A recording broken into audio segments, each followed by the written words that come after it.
you ever experienced the phenomenon of humming a tune kind of in your head to a song without realizing it at all? And then, when you finally consciously notice what song it is, you realize that the lyrics or the theme or something about the song speaks to exactly what's been occupying your conscious mind at that time. Well, this happened to me in a funny way when I was visiting my son at college a few weeks ago. It was Dad's weekend for his fraternity, so of course we were playing some drinking games. One of the games, which I've never played before, and full disclosure, I've played a lot of drinking games over the years, is called Rage Cage. It's a game where players all sit around a table and you have to bounce a ping pong ball into a cup and pass it along to the next person. And there are two cups going around, and if you're too slow and keep missing and the other cup catches up to you, you have to drink.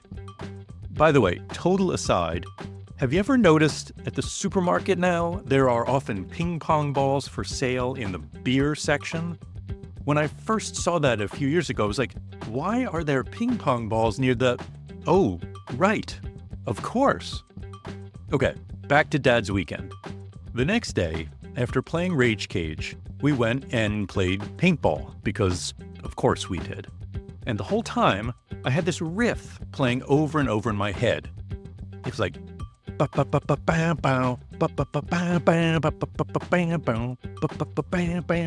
And I didn't notice it, but it's a cool riff. And then I finally realized it was this song.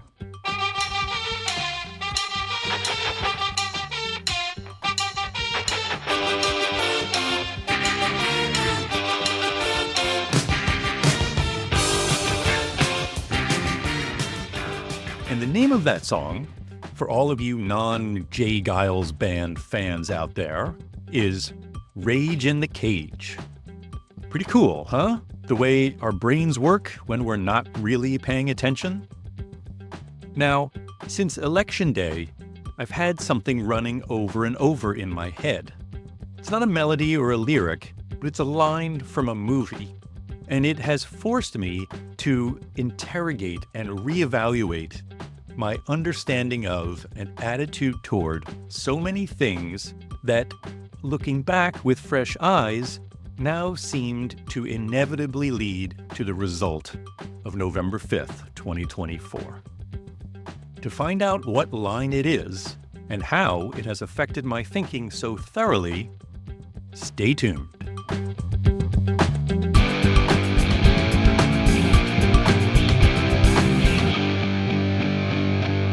Well, who are you going to believe, me or your own eye? I'm Craig Borath, and this is The Great Ungaslighting, a podcast about how we all get conned into accepting a man-made culture that's out of sync with our human nature, and how we can fight back and put the kind back into humankind. But first, a word about a sponsor. This week's episode of The Great Ungaslighting is not brought to you by publishing giant HarperCollins, which you may or may not know is owned by News Corp, which I assume you do know is owned by good old Rupert Murdoch and his lovely family. HarperCollins has been in the news lately because they're in a bit of a fight with AI companies over the use of their copyrighted material to train AI models. And in this fight, it looks as though you have the AI tech companies on one side and the creative artists as well as publishing company ownership on the other side. But looks can be deceiving.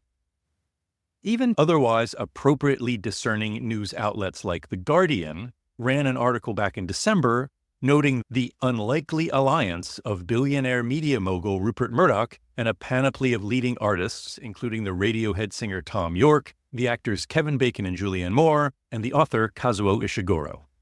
But I'd suggest that those artists, and all of us really, carefully heed the advice of sci-fi writer Teresa Nielsen Hayden, who said, "Just because you're on their side doesn't mean they're on your side."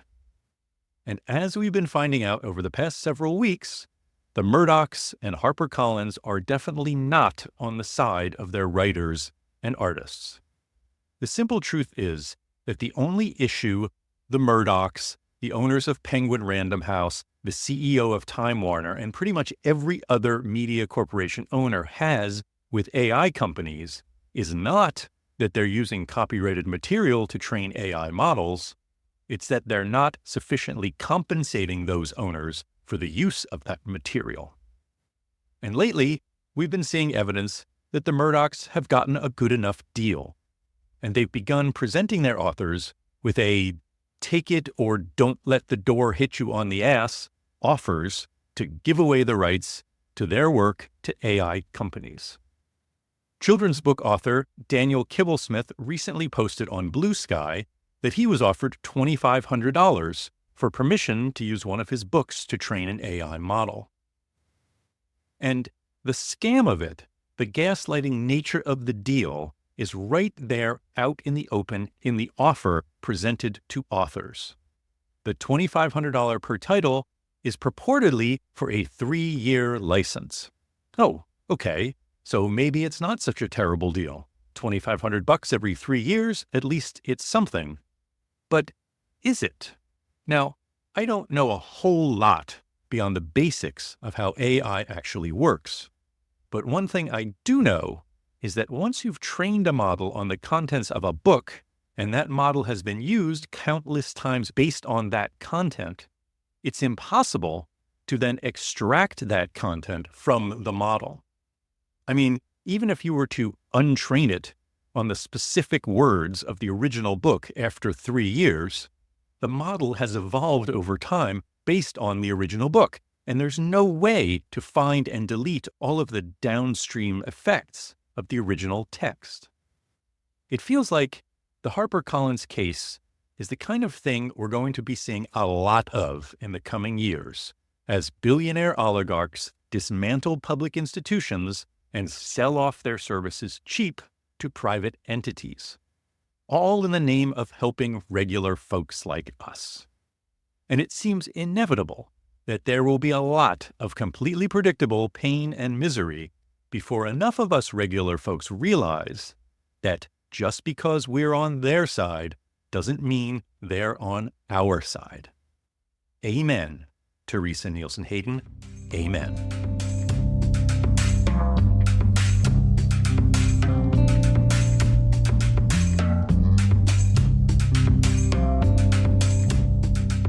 And we're back. As I mentioned at the top, I've had this line in my head since Election Day. It's from the movie Swimming to Cambodia, which, if you're not familiar with it, is this quite amazing one-man show by Spalding Gray, mostly about his time in Thailand during the filming of the movie The Killing Fields, in which he had a small part. At one point, he talks about how he loves to travel by train because of the people he meets in the cafe car, who tell him their secrets like it's one big rolling confessional. How one time, on the way from New York to Chicago, he met this naval officer stationed in Philadelphia, who tells him, after several rum and cokes, that his job is to be chained underground in a waterproof chamber next to a green button, just waiting for the order to fire nuclear missiles at the Russians. He says he won't feel guilty for potentially destroying the world because, he says with great pride, he has been properly brainwashed.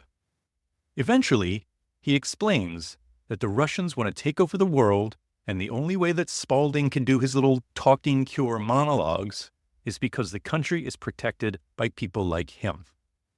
And for a second there, Spalding has a revelation, and it leads to this line that I've had running through my head for a month now. Like any good liberal, I should question everything. And so that's what I've been doing with regard to the 2024 election.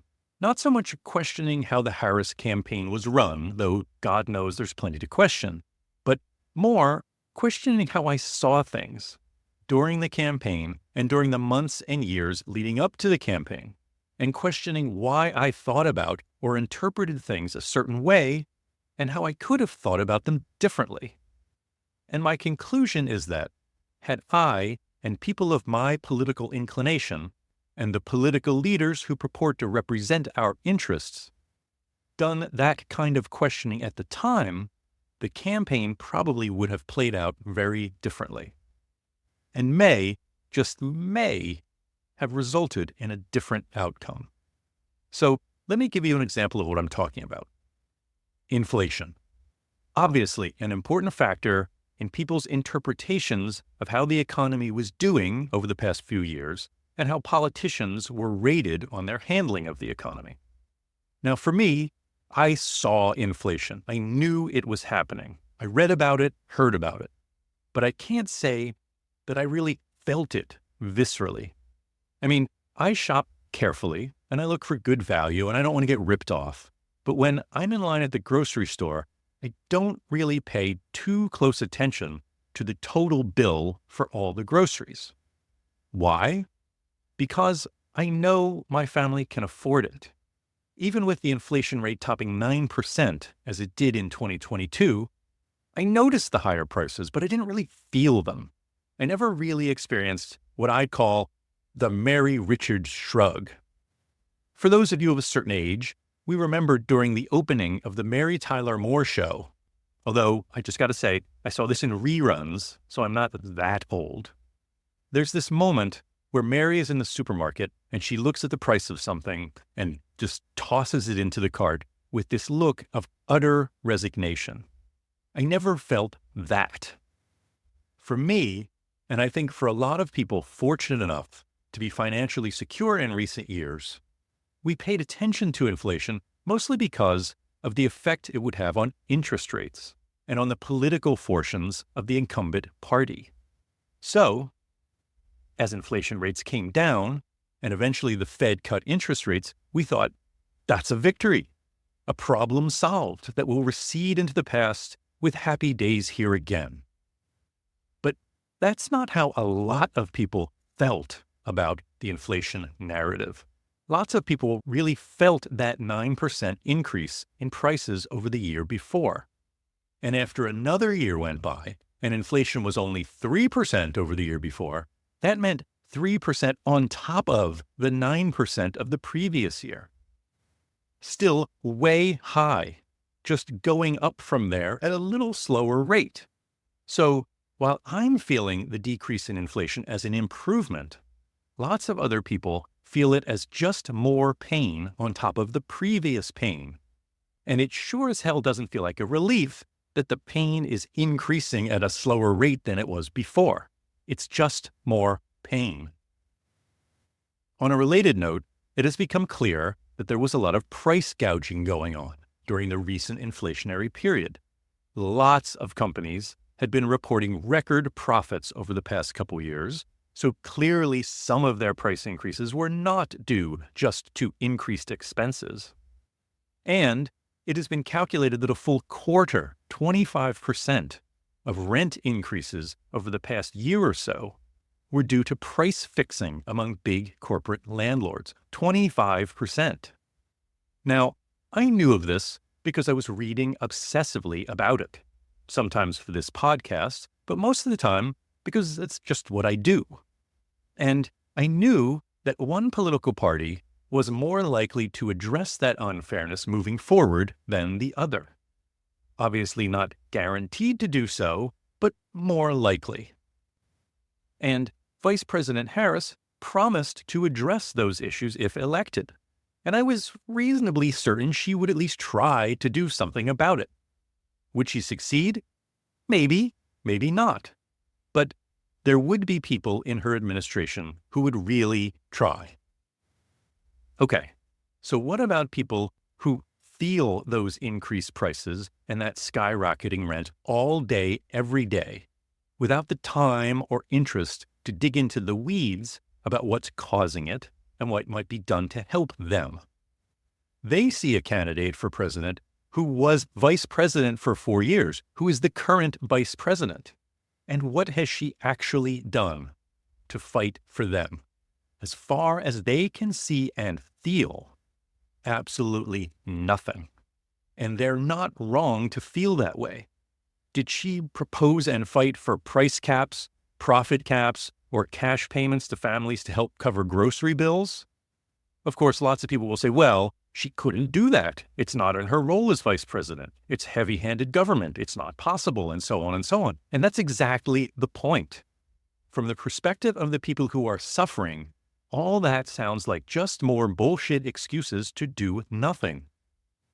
And when you turn around during a campaign and say you're going to end price gouging, the absolutely rational, reasonable reaction from people who are suffering is bullshit. You haven't done it yet. You haven't even tried.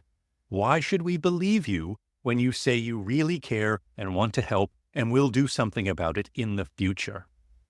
If you really want to help, like you claim to, then help. It's pretty simple.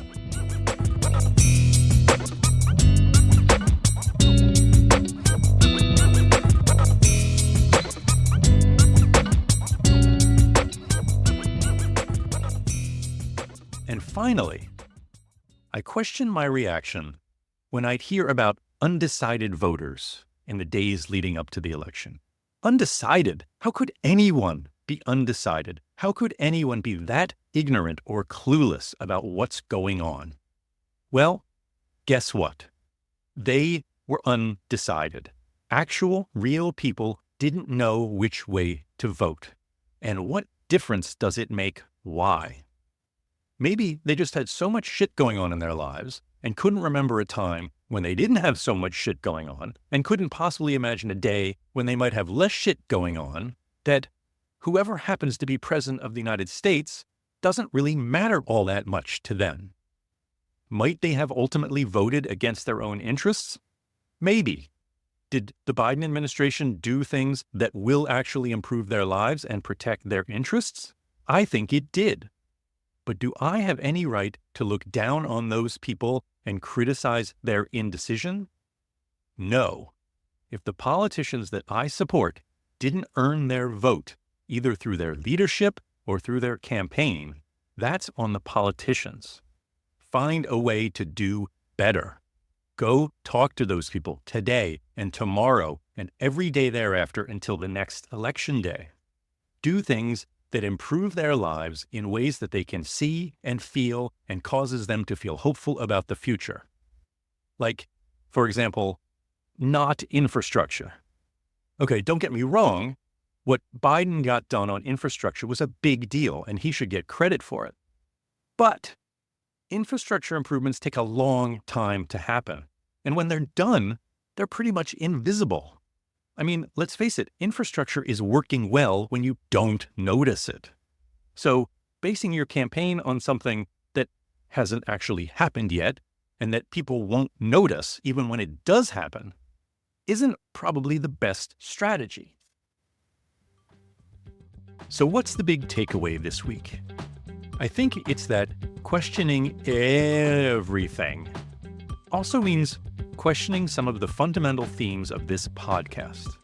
Like David Foster Wallace's graduation speech, "This is water." Yes, there are certain components of our reality that are so fundamental, so normal to us, that we don't even notice them. They're like the water we're swimming around in. And if this election has taught us anything, it's that we're not all swimming around in the same water. But regardless of their differences, we all experience our own water in the same way. It's our normal, regardless of how it might appear to someone in the next pond over. So if you want to improve someone's life, especially someone in another pond, you actually have to improve their water, their reality. You can't just tell them they're experiencing their reality wrong. Well, that's it for this week. If you like this episode, please share it with anyone you think might also enjoy it. And until next time, be kind to yourself, cut each other some slack, and use your damn turn signal.